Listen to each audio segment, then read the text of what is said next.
Concord has failed, not because of woke politics, DEI, or representation, as many would try to have you believe. Concord is a late entry into an oversaturated space, dominated by live service titles such as Valorant, Overwatch, and the upcoming Marvel Rivals. On September 3rd, 2024, it was announced via the PlayStation blog by the game director of Concord that 2 weeks after launch, the title would be ceasing service on September 6th, 2024. The few purchasers of Concord will be refunded whether purchased digitally or physically. Concord debuted to middling player numbers, struggling to break past triple-digit concurrent players in its first week, maxing out at an all-time concurrent player count of 697 players on Steam.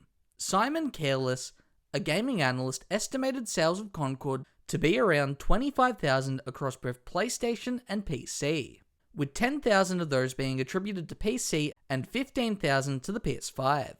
The failure of Concord can be attributed to 3 main factors. By all accounts, Concord is a solid game in terms of gameplay, that doesn't bring anything new or innovative to the hero shooter genre. It was just uninteresting and not what many were perceiving the game to be when it was revealed, where it was left vague as to what the title actually was outside of being a live service. I know that when I first saw the initial reveal, I thought it was going to be this space game revolving around ships. Definitely not a hero shooter. So when it was shown and revealed as just another hero shooter, I shrugged and promptly ignored it. When gameplay was first revealed for Concord in June, similarities were immediately drawn between itself and Guardians of the Galaxy. It was about a band of mercenaries called Free Gunners, who are a part of a ragtag crew that make jokes and have a family dynamic. That's as close as you can get to the movie iteration of Guardians of the Galaxy. It resulted in Concord not feeling like it had developed its own identity, and is instead a cheap ripoff. The influence from the Marvel Cinematic Universe is there, a franchise that uses a style of writing popularized by Joss Whedon, a style that the general public has grown tired of and now coined as Marvel dialogue, where quips are constantly flying from the mouth of characters in response to each other and the situations they find themselves in. The biggest competitors to Concord in Valorant and Overwatch are free-to-play titles. To have any chance of success, Concord also needed to be a free-to-play title, with no barrier to entry as opposed to requiring a $40 fee to try it out. Applying a price tag other than free was immediately fatal to the long-term success of the title. Look at a title such as Deadlock, that has been an open secret for the last few months. The upcoming Valve title is free-to-play, and players have had their hands on it for a while, before it was even properly acknowledged as existing, allowing for a level of polish and testing to be prevalent with the game before it was announced. A method of building anticipation for a title through word of mouth and rumor. Deadlock does one thing that Concord failed to do. It has a defining hook. It's not just another hero shooter. The twist is that it's a hero shooter with MOBA elements. A new entrant infusing something new into a tired genre. What is the gameplay hook that sets Concord apart from its competitors? There's the weekly vignettes that they were pushing that would introduce the world and characters, but most players would not really care about that. The people who are interested in hero shooters are there for gameplay, not story. You need to provide a reason for why someone should transition from other live service games into Concord. The lack of a gameplay hook like Deadlock was another nail in the coffin for Concord. Concord is not an established brand that could weather being generic like Call of Duty or Assassin's Creed. Concord is purported to have been in development for 8 years, as per the project lead, but the studio itself was not founded until 2018, as per the website for Firewalk Studios. They were later purchased and folded into the PlayStation Studios umbrella in April of 2023, before the reveal of Concord. As per the lead developer of Concord, it was in some form of development for 8 years. This indicates that Concord was conceived in 2016, at a time when Overwatch had just popularized the concept of the hero shooter, which indicates that the 8-year number includes the time it took to establish Firewalk Games, and any time where the idea may have been kicking around in the minds of designers and developers. We are sadly in the era of the forever game. It is now standard and expected that when a multiplayer title releases that it receives constant updates to keep players engaged. The age of something releasing and that being it is over. free-to-play titles have become more and more prominent and eroded at the consumer perception of value. Why am I going to pay $40 for Concord when Valorant or Overwatch are right there for the low price of free? By the time Concord released, all the popular things it was trying to emulate had fallen out of favour. Concord didn't receive a lot of marketing before it was released. There was an appearance at the PlayStation Showcase in 2023 to announce it.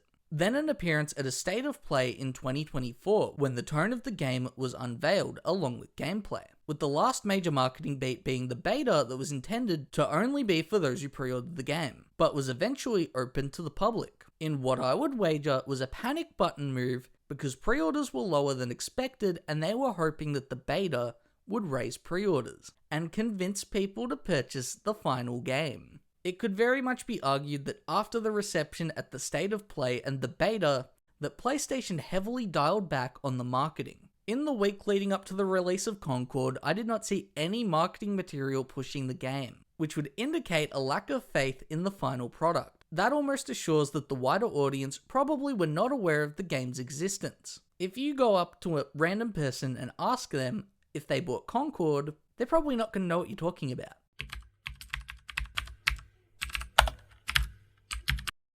Concord was the latest entry into PlayStation's live service initiative that would have seen 12 live service games released by the end of fiscal year 2025, a direction that has seen the publishing giant purchase many studios. Purchases include Firewalk, the developer of Concord, Haven, the developer of the upcoming title Fair Games, and Bungie, developer of the declining live service title Destiny, and future title Marathon.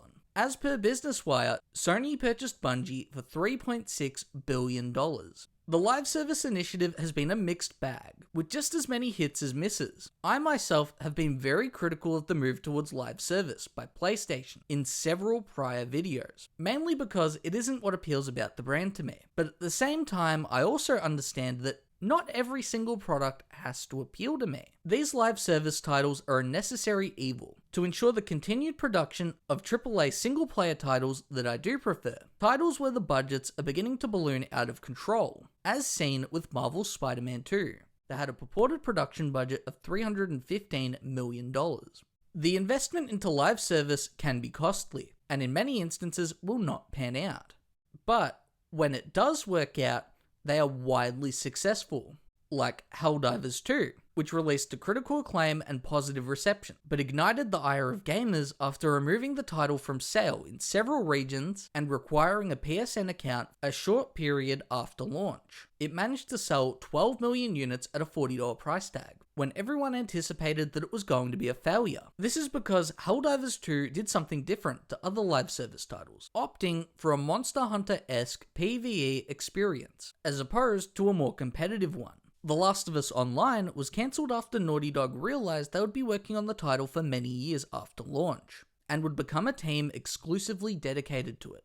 That's not what they wanted to be, so the title was cancelled, and they pivoted away back towards what they are comfortable with. Phenomenal, story-driven, single-player titles. The live service fantasy title in development at London Studio was also cancelled, with their shutdown in February of 2024. Fair Games was revealed in 2023 at the PlayStation Showcase in May, and as of now I would gauge it as not being well received by the PlayStation community. This is mainly in part due to its reveal trailer, which many cite as looking like a Ubisoft game. A Payday-esque heist game sounds interesting. It's the marketing on this one that has hurt its reception.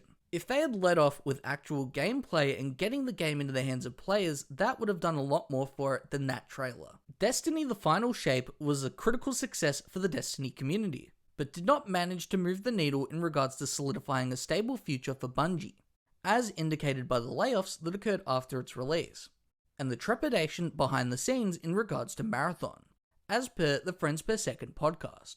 And I mean, speaking of, I was going to say, what's the temperature check on how Marathon is going? Not great from what I've heard. There's a reason that it was planned for this year and slipped a whole year, and people that I've talked to are a little pessimistic about it even hitting its current planned deadline, but we'll see. I don't know exactly when that is, sometime in 2025, I'm not sure. Yeah, I mean, the sentiment I've heard is not great around it, at least as of a few months ago. Concord has potentially set a record in regards to live service games. I've never seen an instance where a game has been released and shut down within a 2-week period. Now, as per the PlayStation blog article announcing the shutdown, Concord will be back as they, quote, explore options including those that will better reach our players. The best outcome that can come from this is that they spend a bit of time retooling the game, using what worked and taking note of what makes competitors successful in the space. Within a week of the release of Concord, PS5 prices were increased in Japan. Many have cited the release of Concord as the reason for this, when it couldn't be further from the truth. Firstly, the Japanese yen is a weaker currency than the US dollar, which the value of most currencies are tied to. If they were truly trying to make up for the loss that Concord incurred, why wouldn't they raise the prices worldwide? Especially when the bulk of sales are in North America and Europe. As they say, the market speaks. There just wasn't any interest in a new cookie-cutter hero shooter in this tired genre. The time in between the demand being there and the game releasing was just too long, indicating a greater issue among gaming. The increased time that it takes to create games means that you only really get one shot to make an impression. If your product releases and it isn't up to snuff, it might not be lucky like Concord and get the resources to have another attempt. It would be more likely to be scrapped and the team shut down. Concord is now in a state akin to Final Fantasy XIV at launch. It has everything going against it. Expectations and sentiment are at an all-time low. When it does come back, I hope that Firewalk and by proxy PlayStation Studios have taken the time to assess the market and how Concord can best fit into it. Concord in its current state didn't fail because it had a message that it poorly conveyed, or because of DEI or being woke. It failed because of expectations, market conditions, and marketing.